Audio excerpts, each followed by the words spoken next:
We'll now move on towards a simple solution system, which is that of the simple solution system, which is that of nickel and copper solution. If you compare the properties that are defined by a rule, Hume-Rothery rules, it says that in order to form a solid solution, you should have similar crystal structure, electronegativities should be closer by, and comparable radius size.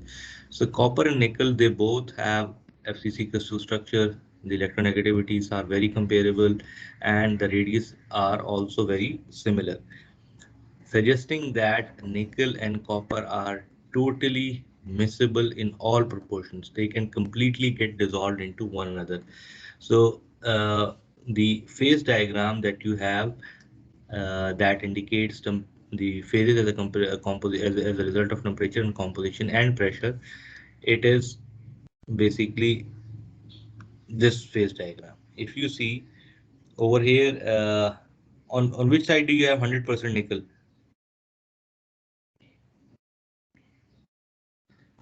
If you look at the composition, sir left side पे left side पे 100% nickel है. Oh no And sir right, right side पे sir left side पे copper है sir here you have 100% nickel and here you have copper as 100% copper 100%. All right, percentage nickel is increasing in this direction. All right. So if you see, let's say if I take this temperature of about 1050, copper and nickel are completely dissolvable for any composition, and this is known as a solid solution alpha.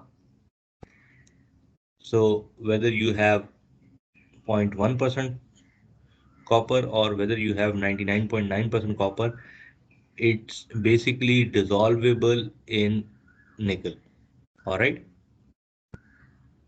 This is meant by totally miscible solution. So this is the regime of alpha. Now, this blue line is the line below which everything which exists is in the form of solid, and it is known as solidus line. This line is known as solidus line. Below this line, everything exists in the form of solid. The green line is basically the liquidus line, and everything above this line exists in the form of liquid.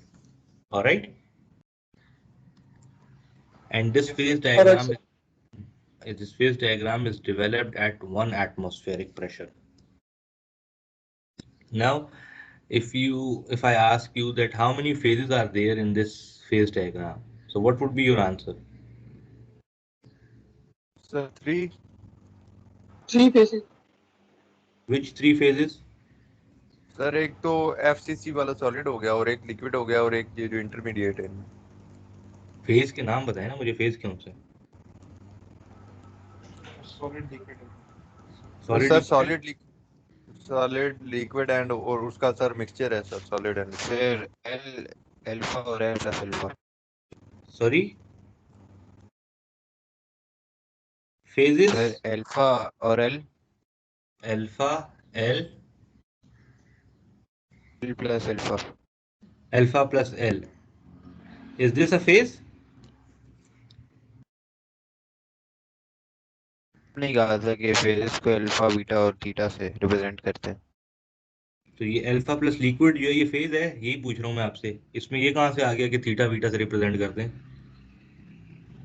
Not sure sir. Why not sure? Phases की definition क्या है?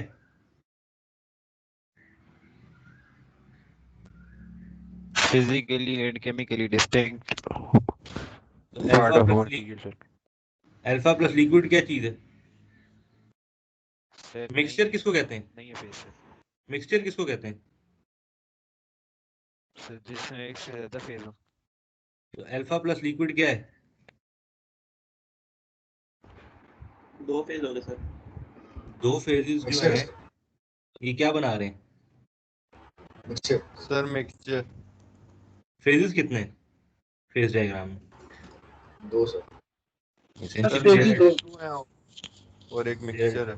there are two phases, liquid and alpha. Alpha is FCC, solid solution of copper and nickel. How many phase fields are there?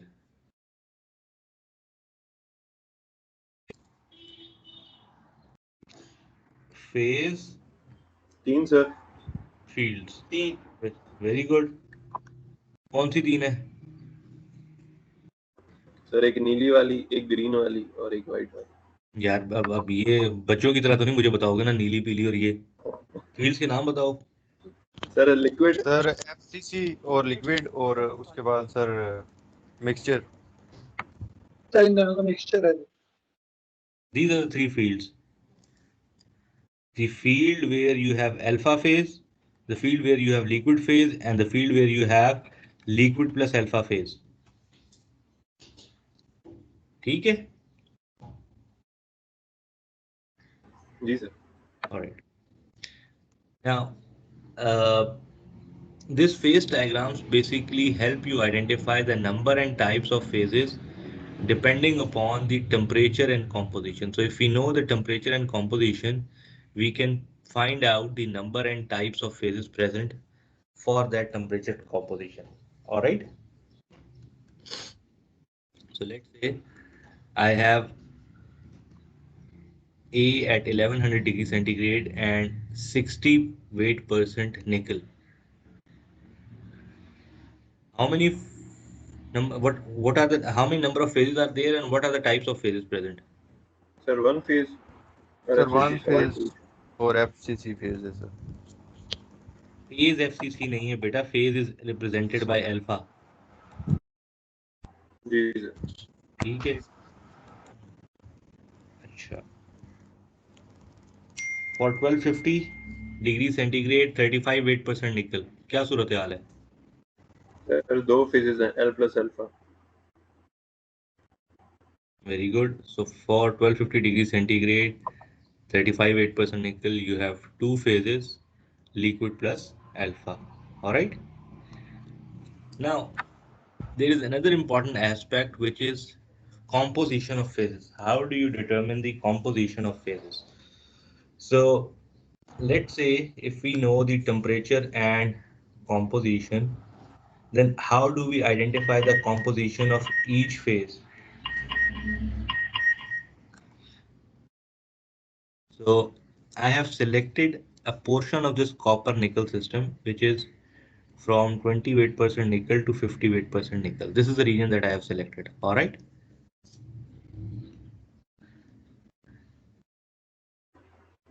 For this region, let's say I have a material in which I have 35 weight% nickel. I have a material in which copper is 65% and nickel is 35%. This is the material that I have. And the temperature of the material is 1320 degrees centigrade. At this temperature, what is the composition or what is the phase that I'll have? Sir L. Liquid or the phase represented by the letter L. All right. And what would be the composition of this phase? 100% sir. 100% तो amount है. Composition क्या होगी?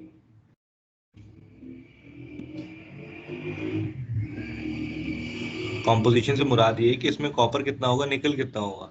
अच्छा sir वो तो ऊपर लिखा हुआ है वही होगा. 65%. बिल्कुल ऐसे ही होगा कि you will have only one phase which is liquid or composition of liquid would be equal to the composition of the material which is 35 8% nickel. Clear है ये चीज? जी. Let's say I am talking about 1190 degree centigrade. अब क्या सूरत हाल होगी? Phase क्या होगा? Sir अब alpha होगा. अल्फा फेज होगा सर. अल्फा फेज होगा और अल्फा में कॉम्पोजिशन क्या होगी? सेम ही होगा. Sir same composition. 35%. ठीक हो गया. ओनली सॉलिड फेज अल्फा है, अल्फा की कॉम्पोजिशन क्या है? वही जो मटेरियल की कॉम्पोजिशन है 35 8% निकल. क्लियर ना? जी. अच्छा, प्रॉब्लम कहाँ पे आती है? प्रॉब्लम ये आती है कि लेट से वी हैव 1250 डिग्री सेंटीग्रेड. अब फेजेस कौन से मौजूद है? दो फेजेस सर, एल और L. Sir alpha plus L. So you have alpha phase which is solid is also there and you have liquid phase is also there.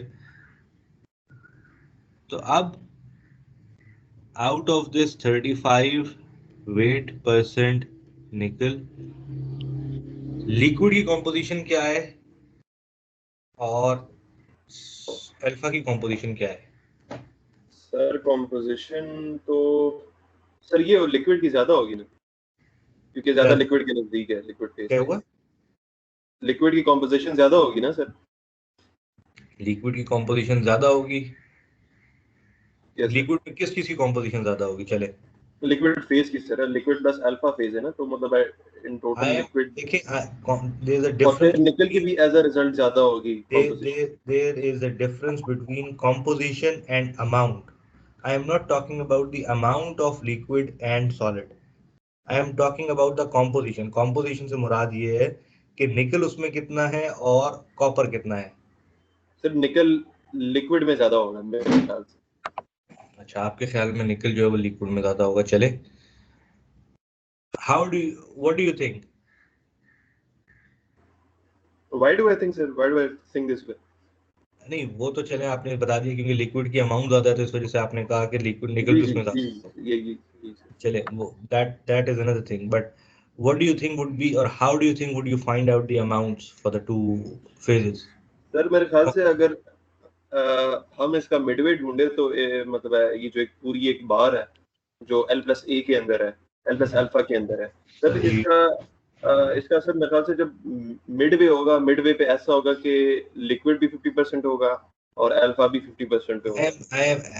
I am not talking about the amounts of liquid and alpha. The only thing I am asking is कि liquid में निकल कितना होगा और alpha में sir निकल कितना होगा। सर अगर हमें अमाउंट्स पता चल जाएं लिक्विड और अल्फा के, तो हम सर निकल भी तो ढूंढ सकते हैं।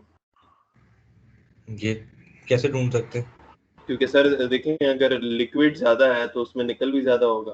क्यों? क्योंकि सर जितना ज्यादा होगा। मेरा हिसाब है, मेरे हिसाब से तो अब मुझे पता नहीं है, मगर मेरे ख्याल से अल्फा अगर आप इक्वल अमाउंट ऑफ अल्फा और लिक्विड ले लें, उन दोनों के अंदर मतलब वो डिफरेंस नहीं होगा ना, निकल का डिफरेंस तो नहीं होगा। क्यों नहीं होगा? That is what why am I asking कि व्हाई निकल would be more in liquid. दोनों की सेम ही नहीं होनी चाहिए 35%।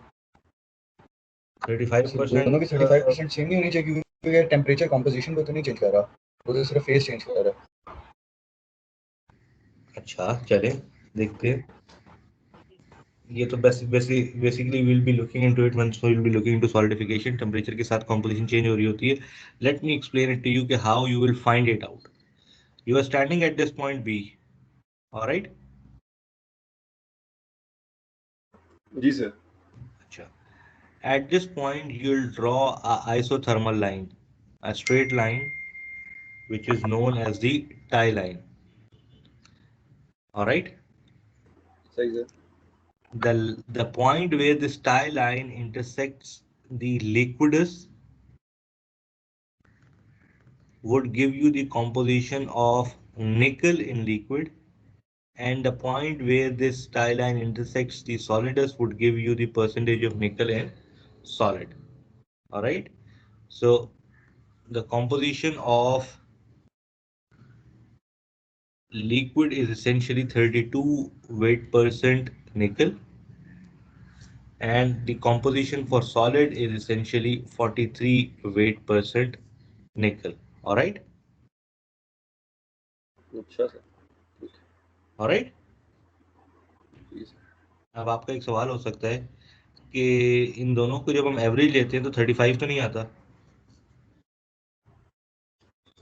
जी सर। ऐसे ही है ना, देखें मटेरियल की ओवरऑल कॉम्पोजिशन क्या है। मटेरियल के ओवरऑल अंदर 35% निकल है। अब मटेरियल में दो फेज मौजूद हैं, एक ये लिक्विड फेज है, ये सॉलिड फेज है, एक ये लिक्विड फेज है। सॉलिड के अंदर जो है यू हैव 43% निकल, और लिक्विड के अंदर यू हैव 32% निकल। तो एक सवाल हो सकता है कि इन दोनों की एवरेज 35 क्यों नहीं आ रही? क्या रीजन होगी इसकी? ये मिक्सचर है, दो फेजेस से मिलके बना, इस वजह से। मिक्सचर है तो क्या हुआ जी?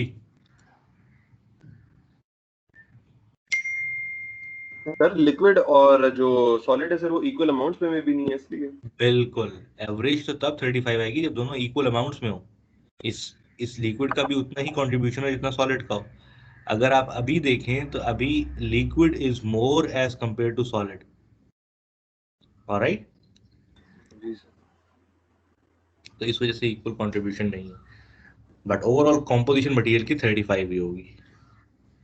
ठीक होगी बात सर? फिर इनका वेटेड एवरेज सेम आएगा, इनका वेटेड एवरेज सेम आएगा। Will see.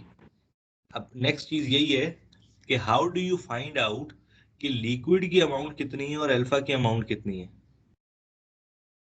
Tie line basically connects the phases in equilibrium with each other, essentially is an isotherm. Now we'll develop the lever rule कि जो हमें ये बता सके कि इन दोनों की अमाउंट्स कितनी है, लिक्विड की और अल्फा की। So what you do is that how much of each phase is there, think of it as a lever rule. हम ये करते हैं कि we have drawn this line, ये लाइन हमने ड्रॉ कर ली। This is mass of liquid, this is mass of alpha. और जो कॉम्पोजिशन थी इसको हमने कह दिया this is the fulcrum. Liquid line से फलक्रम तक का distance we have represented as R, this is R. और कॉम्पोजिशन से सॉलिड लाइन तक का distance we have represented as S, ये डिस्टेंस जो है। Is this clear? जी सर। अच्छा, now if we apply the moment balance on this lever, we'll see that mass of alpha solid multiplied by s is equals to mass of liquid multiplied by the distance r. और अगर हम चाहें तो हम mass of alpha को subject of the formula भी बना सकते हैं, which is mass of liquid multiplied by r over s. Clear enough? Ji sir. अच्छा, हमें तो इंटरेस्ट है weight fraction of liquid. weight fraction of liquid क्या होगी? mass of liquid divided by the total mass, which is mass of liquid plus mass of alpha. Clear? जी sir. अच्छा, और इसको हम कैसे लिख सकते हैं? weight fraction of liquid is essentially mass of liquid divided by mass of liquid, और mass of alpha की जगह हम ये expression enter कर दें, that is mass of liquid multiplied by r over s. So far clear? जी sir. अब नीचे से mass of liquid कॉमन निकाल लूं तो I'll have 1 plus r over s. Mass of liquid would cancel out and this expression would change into s over r plus s, which is equivalent to the weight fraction of liquid. Clear? जी sir. दूसरे लफ्जों में अगर मैंने liquid के लिए weight fraction निकालनी है तो I will use this distance which is s divided by total distance which is r plus s. So weight fraction of liquid would be s over r plus s. और weight fraction of alpha अगर निकालनी है, इसकी निकालनी है, तो I will use this distance r over total distance r plus s. Alright, जी sir. तो वेट फ्रैक्शन ऑफ लिक्विड हो जाएगी s over r plus s. अच्छा, what is s and what is r? It is essentially s and r are expressed in terms of compositions. S is basically the difference between C alpha and C naught, and R is basically the difference between C naught and Cl. R plus S is the difference between C alpha and C liquid. All right. Ji sir. अगर wait fractions of phases की बात की जाए और the amount of phases wait percent में बात की जाए तो at TA at this point you have 100% liquid, alpha fraction जो है वो जीरो है. सिमिलरली डी के ऊपर at this point you have 100% solid और लिक्विड की फ्रैक्शन जीरो है. Similarly at this point B, if we have to determine the fractions for liquid, it is S over R plus S. S को कैसे define किया? S को define किया हमने 43 minus 35. This distance is basically S. और R plus S को कैसे define किया? It is essentially 43 minus 32, this distance. This gives me the weight fraction of liquid as 73%. अगर liquid की fraction 73% है, since this point is closer to liquidus, तो liquid की fraction ज़्यादा होगी, and the fraction of alpha would essentially become 27%, which is 100% minus 73%. Clear enough?